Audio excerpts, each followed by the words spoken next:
The rain drummed on the rooftops of East Austin, where brick two-story buildings dating back to the 70s stood in tight rows along narrow streets.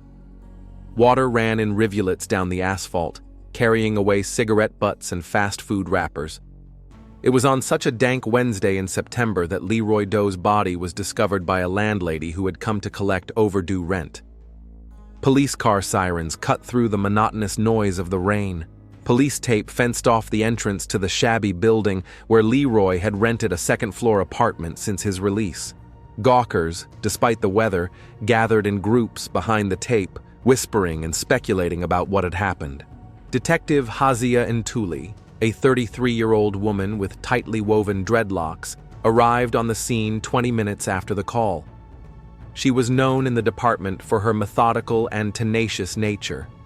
Coming from a family of immigrants from South Africa, Hazia had always treated her job as a mission, a voice for those who could no longer speak for themselves. "What have we got?" she asked, putting on her booties before entering the apartment. Patrol Officer Benson handed her a preliminary report. Victim is Leroy Doe, 37 years old, African-American, released from prison 10 days ago. Landlady discovered the body about 2 hours ago when she came to demand rent. The door was unlocked. Hazia nodded and walked into the apartment. The smell of death was already in the air, mixing with the mustiness of the long, unventilated room. The one-room apartment was sparsely furnished. A sofa, a small television on a rickety nightstand, an empty refrigerator with the door open. On the table were 2 empty bottles of cheap whiskey and a dirty glass. Leroy's body lay on the floor between the couch and the coffee table. He was dressed in gray sweatpants and a white t-shirt, now soaked with blood. Multiple stab wounds to his chest and abdomen indicated a violent attack. "Has the medical examiner examined the body yet?" Hazia asked, squatting down next to the victim. "Yes," CSI Parker replied, making notes in his notebook. "Preliminary time of death is between 22 hours yesterday and 2 o'clock this morning.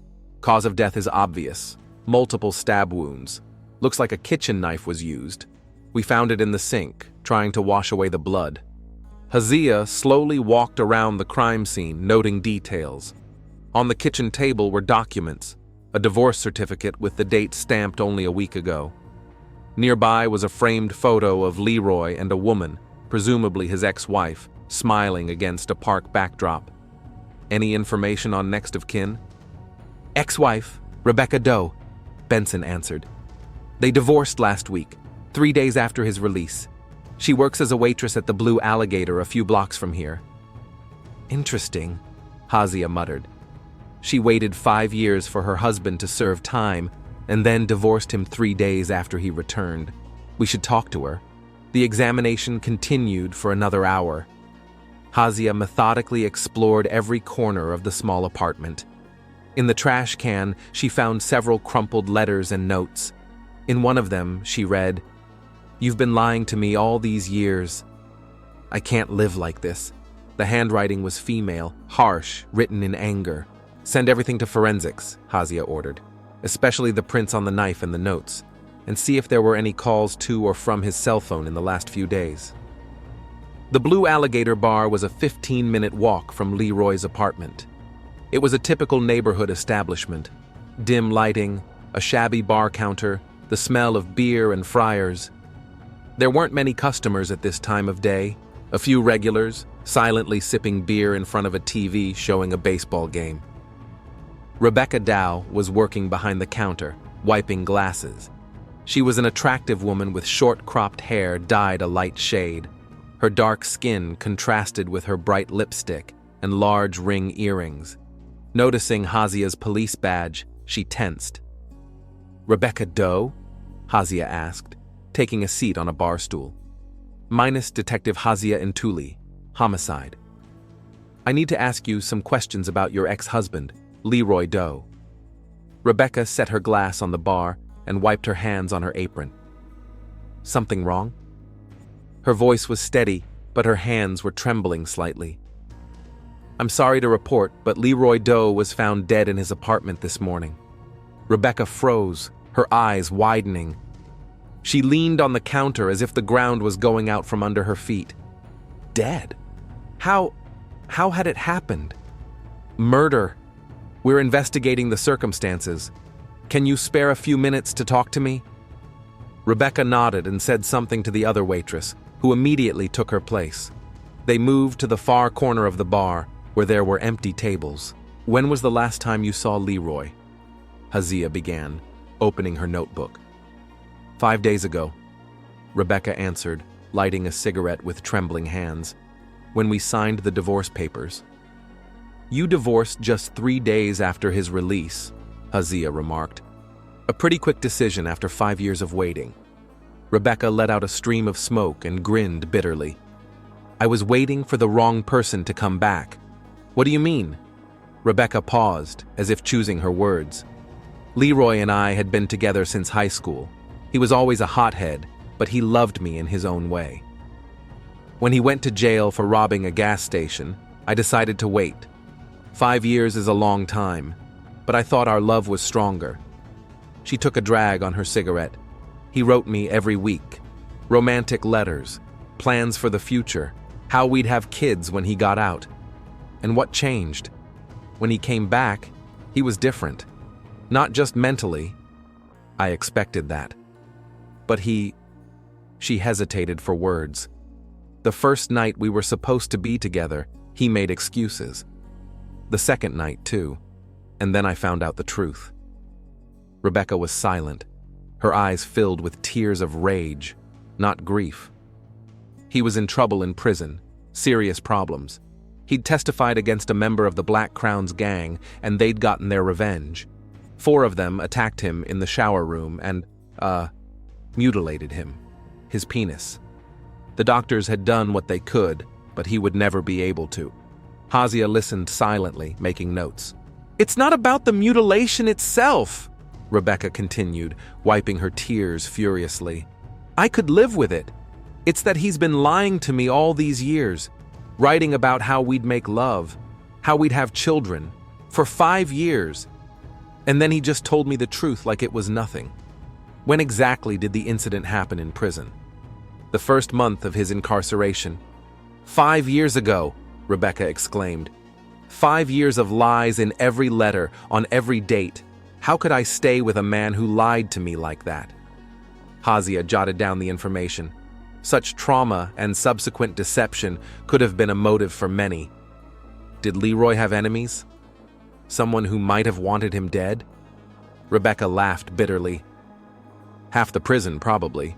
He wasn't popular there after he ratted that guy out. And some of his old buddies weren't too keen either. Can you name names? I don't know them all, but his cellmate just got out too. Tremaine Carter. They kind of hit it off in prison. At least that's what Leroy said. Dash. Do you know where we can find this Tremaine? I think he's got a job at a car wash on the east side. Shine and Shine, I think it's called. Hazia continued asking questions for about another hour. She learned that Rebecca had an alibi for the night of the murder. She worked at the bar until closing time and then left with a coworker, Lila Shaw, to her house, where they watched movies until morning. Lila is my best friend, Rebecca explained. She supported me all these years while Leroy was incarcerated, and especially now after the divorce. I'll need to talk to her too, Hazia said, as she wrote down Lila's contact information. As Hazia was about to leave, Rebecca suddenly grabbed her arm. I didn't kill him, detective. I was angry, yes, but I just wanted to start a new life without him. No one's accusing you, Mrs. Doe, Hazia replied. We're just gathering information. After leaving the bar, Hazia immediately called the station. I need all the information on Tremaine Carter, recently released. He was our victim's cellmate. And check Rebecca Doe's alibi. She claims she was at the bar before closing and then at one Lila Shaw's. As Hazia was walking to her car, her cell phone rang. It was Officer Benson. Dash detective, I have an address for Tremaine Carter. He actually works at the Sparkle and Shine car wash. His shift ends in an hour. Great, Hazia replied. I'll head over there right away. She got into the car, thinking about the case. The story of Leroy's injury and years of deception was unusual. Rebecca had a motive, but her anger seemed to have burned out by the time of the murder. Besides, she had an alibi. But what about this Tremaine guy? What connected him to the victim other than sharing a cell? And what did he know about Leroy's prison life, which he had lied so carefully to his wife about? Hazia started the engine. The more details she learned, the more confusing the case became. But one thing she knew for sure was that it wasn't just a lust for money or a casual quarrel behind the rage with which the murder had been committed. It was personal, very personal. The Shine and Shine car wash was located at the intersection of two busy streets in East Austin. The shabby neon sign flickered in the fading dusk, and jets of water from high-pressure hoses smashed against dirty cars to the harsh sounds of hip-hop from the speakers. Hazia parked across the street and watched the workers in blue coveralls. One of them, a tall, thin man with a neatly trimmed beard, was carefully polishing the door of a silver sedan. According to the description he'd gotten at the station, he was Tremaine Carter, a 32-year-old Austin native who'd served 6 years for armed robbery and had been released 2 weeks ago. After waiting for his shift to end, Hazia approached him as he was taking off his work coveralls in the back room. "Dash Tremaine Carter?" she asked, showing her badge. "Minus Detective Hazia Ntuli, homicide. We need to talk." Tremaine froze, his eyes instinctively darting toward the exit, assessing the possibility of escape, but then he relaxed and nodded. "I didn't do anything, Detective. Just out, working, complying with all the conditions of parole." "I'm not here about you, Mr. Carter. It's about your former cellmate, Leroy Doe." Tremaine frowned, his face tense. "What about Leroy? He's dead. Murdered in his apartment last night." Tremaine sank slowly onto the bench, his hands hanging limply between his knees. He looked genuinely shocked. "Shit, Dash," he muttered. "I saw him 3 days ago, drinking beer, talking about work. Who did this?" "We're investigating," Hazia replied. "Were you close in prison?" Tremaine grinned unhappily. "There are no close ones in prison. There are those who won't kill you. We shared a cell for 4 years. Didn't fight, helped each other out with little things. By prison standards, yeah, we were close. Tell me about him. What were his problems? Who did he have conflicts with?" Tremaine shook his head as if weighing how much to tell. Leroy was no saint. Before prison, he'd dabbled in small-time dealings, mostly pot dealing. In prison, he'd initially kept a low profile, but then he'd gotten into trouble. How'd he get in trouble? Saw something he wasn't supposed to see. One of the Black Crowns, A.J. Randall, stabbed a guy in the showers over a gambling debt. Leroy was there, saw the whole thing. When the investigation started, he testified.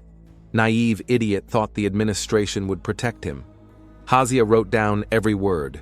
This version matched what Rebecca had told, but added important details. So what happened? Tremaine sighed, his gaze clouded as if he were going back to that time. A week after Randall testified, 4 guys from the Crown caught Leroy in the laundry room. I found him there. Tremaine swallowed. They hadn't just beaten him up. They wanted him to remember what happens to rats. Used a shiv. His mutilation was a message to others. Rebecca mentioned that this happened in the first month of his incarceration? Yeah, in the 3rd week. He was in the prison hospital for almost a month. When he came back, he wasn't himself. He shut down, hardly talked to anyone. And then he started writing these letters. What letters? To his wife. Every week, no exceptions. I often saw him write them, putting all his feelings into them. But he never mentioned what had happened to him. Said he didn't want to upset her, that he'd tell her when he got out. Tremaine shook his head. I told him it was a bad idea, that she had a right to know, but he was afraid she'd leave him if she knew the truth. Hazia nodded. The picture was becoming clearer. Did Leroy have enemies who might want him dead after his release? The Black Crowns don't forget, but most of those guys are still behind bars. Randall got life for that murder. Tremaine thought for a moment. Dash Randall has a cousin, though, Devin. He got released about a month ago. They were close. Do you know where we can find this Devon? Last I heard, he was hanging out somewhere in Riverside, but I don't know the exact address. Hasia continued to question Tremaine about Leroy's last days after his release. Tremaine said that Leroy was desperate after the divorce, drinking a lot, but didn't talk about revenge or fear for his life. What about other women? Did Leroy have relationships besides his wife? Tremaine looked away, clearly unwilling to answer that question. Look, Hasia pressed. Leroy is dead. If you know anything that can help find his killer, you have an obligation to tell me. There was a woman, Tremaine finally uttered. She came to see him on dates, introduced herself as his cousin Sheila, but I knew she wasn't related. One time I happened to see them kissing in the visiting room when the guard turned away. Do you know her real name? No, Leroy never told me, but she was attractive. Light skin, long hair, always well-dressed. Came in at least once a month all these years. And what did Leroy say about her? Nothing specific. Just that she was helping him through this time and that they had a special relationship. I stayed out of his business. That's rule number 1 in prison. Don't ask questions. Hasia ended the interrogation by taking Tremaine's contact information and warning him to remain available for further questions. On the way to the station, she mulled over the information she had received. The mysterious woman who had visited Leroy over the years could be a clue, especially if she only found out about Leroy's mutilation after his release. At the station, Hasia's first order of business was to check Tremaine's alibi for the night of the murder. He claimed to have been on a double shift at the car wash and then at a bar with co-workers until 2 in the morning. A preliminary check confirmed what he said. Security cameras at the bar recorded his presence at a critical time. "Where are we on Devon Randall?" she asked Officer Benson. "We're checking, but nothing concrete yet. He hasn't been seen at any known locations in recent days." "What about Rebecca Doe's alibi?" "Partially confirmed. She did work at the bar until closing time, which is around 2 a.m. Several witnesses confirm that she left with another waitress, presumably Lila Shaw. Supposedly? We're trying to contact Lila Shaw for confirmation, but so far no luck. She's not answering her cell phone and she's not home." That's what's got Hasia curious. Why is Lila suddenly unavailable? "Give me her address and everything we have on her," she ordered. Half an hour later, Hasia was already looking at Lila Shaw's file. 31 years old, no criminal record, worked at the Blue Gator for 4 years. She'd changed jobs before that, mostly bars and cafes, lived in a modest apartment in the same neighborhood as Rebecca. But one detail caught Hasia's attention. Lila used to live on the same street as Leroy before her incarceration. That could have been a coincidence, but it could also mean they knew each other before prison. Anything from the surveillance cameras outside Leroy's apartment? Hasia asked the technician working on the case. "I was just about to show you," he replied, opening a video file on his computer. The camera on the corner of the building across the street captures part of the street in front of the victim's house. The quality isn't great, but you can see something.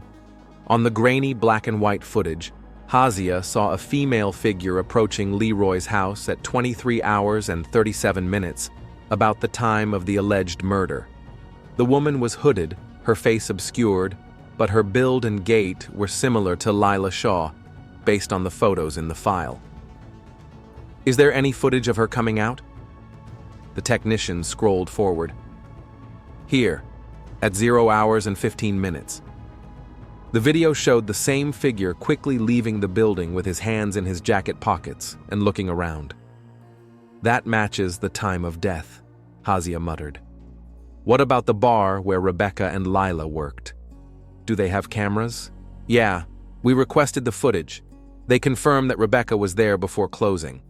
So was Lila, but the interesting thing is she disappeared for about an hour between 2:22 and 3:23, saying she had to pick up her mother's medicine.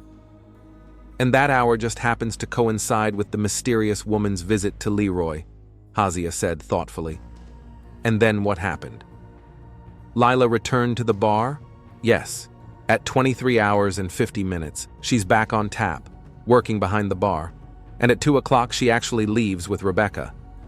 Hazia leaned back in her chair, contemplating the situation. If Lila was the woman in the video, she could have killed Leroy around midnight, returned to the bar, worked until closing, and then left with Rebecca, creating a solid alibi for herself. But why? What motive could she have? Check Leroy's phone records since his release, Hazia ordered. Especially interested in contacts with Lila Shaw. While the technicians were working on that, Hazia decided to pay a visit to Lila. The address led her to a small apartment complex on the outskirts of the city. Lila's apartment was on the second floor. Hazia rang the doorbell several times, but there was no answer. A neighbor looking out of the next apartment said she hadn't seen Layla since last night. Is she absent a lot? Hazia asked. No, she's usually pretty domestic, just work and home, sometimes goes out with her friends, but rarely stays overnight. Hazia left her card with a neighbor asking her to contact her if Layla showed up. When she returned to the station, she found that the technicians had finished analyzing the phone calls. We have something interesting, Detective, Officer Ramirez reported, holding out a printout. Leroy and Lila had indeed been in contact since his release. 23 calls in the first 5 days, some quite lengthy, up to 30 minutes. 23 calls in 5 days? Hazia marveled. That doesn't sound like a casual acquaintance. One more thing, Ramirez added. We checked the visitation records at the prison. Lila Shaw visited Leroy regularly under the name of Sheila Doe, supposedly his cousin. The first visit was dated 2 months after his incarceration, and then she came about once a month for all 5 years thereafter. Hazia frowned. This was the exact woman Tremaine had mentioned. So Lila had been Leroy's mistress all this time, while Rebecca, her best friend, faithfully waited for him? It would seem so. Ramirez nodded. And one more detail. Lila called Leroy the night of the murder. Last call at 21 hours and 32 minutes, duration 4 minutes. She made an appointment, Hazia muttered. And 2 hours later she showed up at his place, according to the security cameras. Layla was supposedly Leroy's secret lover throughout his imprisonment. She kept in touch with him, visited him, and was also friends with his wife, perhaps spying on her for Leroy, or simply for her own benefit. When Leroy was released and Rebecca found out about his injury and subsequent divorce, something changed in Leroy's relationship with Lila. We need to find Lila Shaw, Hazia said firmly. Put a bolo out on her as a suspect in the murder of Leroy Doe, and check her bank accounts and credit cards for recent transactions. Already working on it, Ramirez replied. Nothing yet, but if she uses the card, we'll know right away. Hazia nodded and returned to her desk, laying out the case file in front of her. Lila's motive wasn't clear yet, but Hazia was beginning to form a theory. If Lila had been in love with Leroy all these years, waiting for him, secretly visiting him in prison, then she could expect that after her release and her inevitable divorce from Rebecca because of his injury, Leroy would stay with her. But what if he rejected her? What if, after the divorce, Leroy decided to start a new life without both women? The phone on Hazia's desk rang, interrupting her musings. Detective Ntuli, she answered. Detective, this is Officer Chen from the technical department. We found something interesting on Leroy Doe's cell phone. There were text messages from Lila Shaw dated the day of the murder. You need to see this. I'm on my way, Hazia replied, already heading for the elevator. In the tech department, Officer Chen showed her a printout of the messages. Layla, 1842. We need to talk. I can't do this anymore. Leroy, 1855. We have nothing to talk about. I've already told you everything. Lila, 1857. 5 years, Leroy. 5 years I've been waiting for you, and you just cut me out of your life. Leroy, 1910. I'm sorry, but I never promised you anything serious. Lila, 1912.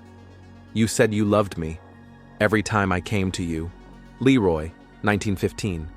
I said a lot of things. I needed you there inside. It's different now. Layla, 2130. I'm coming over tonight. We have to talk in person. One last time. That was the last message. After it, there was only the phone call at 21 hours and 32 minutes that Ramirez mentioned. Was there anything about an earlier relationship between them? Hazia asked. Before Leroy's incarceration? Officer Chen shook his head. The phone is new, bought after his release, but we checked social media. There are some interesting photos there dating back 6 years ago. He showed some photos from Leroy's old social media account on the screen. One showed Leroy hugging Lila at some party, another showed them kissing against the backdrop of a sunset. Apparently, they were having an affair even before Leroy's incarceration, Chen said. Did Rebecca know about it? It's hard to say. There's nothing from her in the comments on the photos. Perhaps they met when Leroy and Rebecca were fighting, or before their relationship. Hazia scrutinized the photos. In them, Lila looked in love and happy, like a girl who sees her future with this man. It could explain why she kept in touch with him all these years, waited for his release, and why she might have been furious when he rejected her after he got his freedom. Check again all the cameras in the area of Leroy's apartment and along the route from it to the bar, Hazia ordered. And get Lila's cell phone records for the last 24 hours.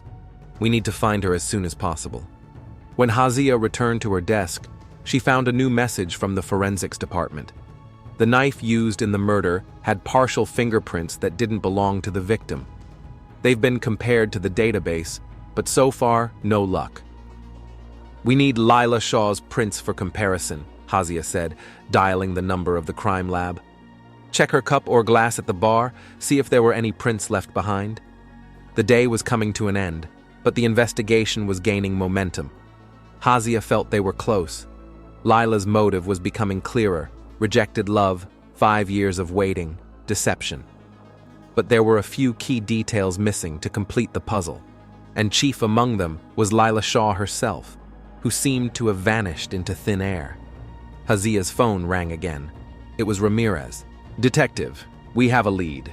Lila Shaw's credit card was used half an hour ago at a gas station in San Marcos. That's about 30 miles from here. She's heading south. Send patrol cars and notify the local police, Hazia ordered, already putting on her jacket. I'm going there now. On the way to San Marcos, Hazia got a call from the technical department. Detective, we've analyzed Lila Shaw's phone records. Over the last 6 years, she made regular calls to the prison where Leroy was incarcerated at least once a week. And since his release, her phone shows activity near his apartment almost every night. It confirmed Hazia's theory. Lila was obsessed with Leroy, kept in touch with him throughout his years of incarceration, and probably expected a serious relationship after his release. But something had gone wrong. Another call interrupted her musings. Detective, it's Ramirez again. We got the results back on the fingerprints from the knife. They belong to Lila Shaw. It's a 100% match. Now they had all the evidence they needed to make an arrest. All they had to do was find Lila before she left the state. Texas state troopers intercepted Lila Shaw on Highway 85 as she headed toward the Mexican border. By the time Hazia arrived at the San Marcos police station, the suspect was already sitting in the interrogation room, tense, eyes reddened with tears, but with a stubborn expression on her face. Hazia took her time with the interrogation.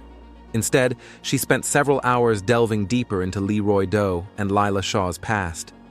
She requested all archival materials related to their relationship prior to Leroy's imprisonment. The results confirmed her suspicions and added new details to the crime picture. Police reports from 6 years ago listed Lila as a witness in the case of a bar fight where Leroy beat up a man who allegedly flirted with her. In the statement, Lila referred to Leroy as her boyfriend. This was 3 months before the robbery for which Leroy got time served, and 2 months before his relationship with Rebecca began. So she was his girlfriend before Rebecca, Hazia muttered, looking through the paperwork. And then he started dating Rebecca, but he didn't seem to have completely ended his relationship with Lila. Even more interesting were the records from the prison. Lila did indeed visit Leroy regularly, posing as his cousin, Sheila Doe. The first visit was 2 months after his incarceration, and then she came almost every month thereafter for all 5 years. Rebecca was also on the visitors list, but her visits were much less frequent, only 16 in 5 years. She saw him more often than his own wife, Hazia remarked, turning to Officer Ramirez, who was helping her with the paperwork. And here's something else interesting, Ramirez added, holding out another folder. 3 times Lila was caught trying to bring prohibited items into the prison. Nothing serious. Cigarettes, alcohol in small bottles, once a cell phone. She was never prosecuted, just warned. She took a risk for him, Hazia said thoughtfully. Perhaps he was using her to obtain contraband while Rebecca remained a clean wife. Ramirez nodded. That would seem to be the case. One more detail. After the incident of Leroy's mutilation, the frequency of Lila's visits had increased. If before she came once a month, after that she came almost every 2 weeks. It got Haziu thinking. Perhaps Lila had known about Leroy's mutilation from the beginning, unlike Rebecca. That would explain why she continued to maintain a relationship with him despite his marriage. She knew that the physical side of his marriage to Rebecca would be ruined when the truth came out. Before proceeding to question Lila, Hazia decided to talk to Rebecca one more time.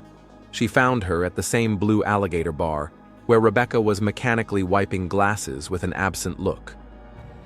Mrs. Doe, I need to ask you a few more questions, Hazia began, taking a seat behind the bar. Rebecca flinched, as if awakening from a trance. Have you found my husband's killer? We have a suspect, Hazia answered cautiously. But before I tell you the details, I need to know more about your friendship with Lila Shaw. Rebecca frowned. Lila? What does she have to do with it? We've been friends for almost 6 years. She's been supporting me the whole time Leroy's been sitting. When did you two meet? About a month before Leroy was arrested. I started working here and she was already on staff. We became fast friends. And she knew Leroy before he was arrested? Rebecca shrugged. They were acquaintances. Leroy would sometimes come by to pick me up after his shift. But they weren't close, if that's what you mean. Hazia watched Rebecca's reaction carefully. Are you sure? We have information that Lila and Leroy were dating before he started a relationship with you. Rebecca froze, her eyes widening with surprise. That's impossible. She would have told me. We're best friends. I'm afraid that's true, Hazia said softly. We have police reports where Lila refers to Leroy as her boyfriend months before he met you. And more importantly, she's been visiting him regularly in prison all these years, posing as his cousin. Rebecca swayed, her face pale. She sank into the chair as if her legs refused to hold her up. There must be some mistake, she whispered. Leroy never mentioned her in his letters, and he has no cousin named Sheila. Exactly. She lied to gain access to him, and there's reason to believe she knew about his mutilation from the beginning, unlike you. Rebecca covered her face with her hands, her shoulders shaking with silent sobs. When she finally raised her head, her eyes were filled with pain as well as rage. All these years, she listened to me talk about him, how I waited for him, how I planned our life after his release, and secretly visited him. Rebecca laughed bitterly. You know what's ironic? She was the one who convinced me to file for divorce when I found out about his mutilation. She said he didn't deserve me after lying to me like that. That information was the final piece of the puzzle. Now Hazia saw the crime clearly. Lila had been in a relationship with Leroy all these years, knowing about his injury, but believing in his love. At the same time, she was gaining Rebecca's trust, perhaps to spy on her for Leroy, or simply out of jealousy. After Leroy's release, she actively pushed Rebecca for a divorce, hoping he would choose her. But when Leroy rejected her too, old resentments and 5 years of unfulfilled hope erupted into a violent murder. Do you think she killed him? Rebecca asked quietly. We have solid evidence, Hazia replied. but I need to hear her side of the story. Back at the San Marcos police station, Hazia was ready for Lila's interrogation. She entered the interrogation room with a folder of materials and turned on the tape.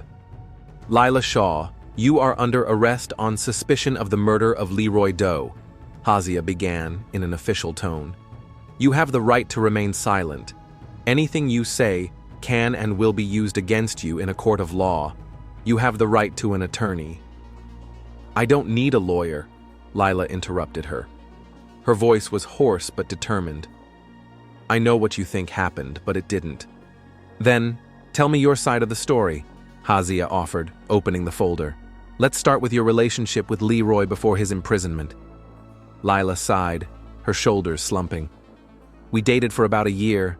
He was passionate, inconsistent. But I loved him. Then he met Rebecca and dumped me. Said she was a real woman and I was just his entertainment. So you started working at the same bar as Rebecca. By chance?" Lila lowered her gaze. "No. I wanted to be closer to him through her. I wanted to see what was so special about her. We became friends, and I learned that she's a really good person. Better than me. But when Leroy went to prison, you started visiting him, pretending to be a relative. Why?" "I still loved him," Lila answered quietly. "He wrote to me a month after he was locked up, said he missed me, that he'd made a mistake choosing Rebecca. I believed him." "And you knew about his mutilation?" Lila nodded, tears glistening in her eyes. "He told me right after it happened. Asked me not to tell anyone, especially Rebecca. Said he was afraid of her reaction, that she'd leave him." Lila grinned bitterly. "And I thought that made me special. That he trusted me with things he couldn't even trust his wife with. Did you bring him contraband?" "Sometimes. Cigarettes, alcohol, cell phones. Nothing serious. He said it helped him survive out there on the inside." Hazia nodded, making notes. "What happened after he was released?" Lila's face contorted in pain. I so foolishly thought that after my divorce from Rebecca, we'd be together. He promised me that on every date, in every letter, said he only loved me, that Rebecca was just a cover, that she'd leave him when she found out the truth." "And you helped that happen by convincing Rebecca to file for divorce?" "Yes," Lila admitted. "I told her she deserved better, that he was cheating on her. I didn't take any pleasure in it. I just wanted it to be over quickly. And then?" Lila looked up, a deep pain in her eyes. "After the divorce, I went to him. I told him that we could be together openly now, and he..." She stammered, swallowing back tears. He laughed. Said I'd just been a convenient tool all these years. A way to get what he needed in prison. That he never loved me, and he wasn't going to have a relationship with me. That, even with his, mutilation, he could find a better woman than me. Hazia listened silently, letting Lila do the talking. It was a typical case of manipulation and emotional abuse, stretching over years. "And what happened the night of the murder?" "I tried to talk to him again," Lila continued, her voice low. "Took off work on the pretext of medicine for my mother. I went to his house. I begged him to give us a chance. Reminded me of all his promises, of the 5 years I spent waiting for him." She shook her head. "He was drunk. He laughed at me. Said he was using me because I was stupid enough to believe anything he said." "And that's when you grabbed the knife?" Lila closed her eyes, her hands balled into fists. "I didn't plan to kill him. I swear. I just snapped. 5 years of my life, all those risks with smuggling, betraying my best friend, and all for what? To hear that I was just a convenient tool?" She opened her eyes, a mixture of remorse and anger. The knife was on the table.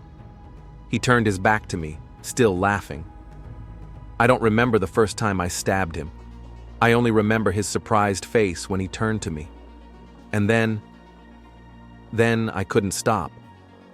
Hazia closed the folder. Layla's story matched the evidence gathered. The motive was clear: 5 years of deception, exploitation, and unfulfilled hopes, culminating in a brutal rejection. What happened after the murder? I panicked. I washed the knife, wiped down everything I could reach. Went back to the bar, worked my shift like nothing happened. I left with Rebecca so I'd have an alibi. Lila covered her face with her hands.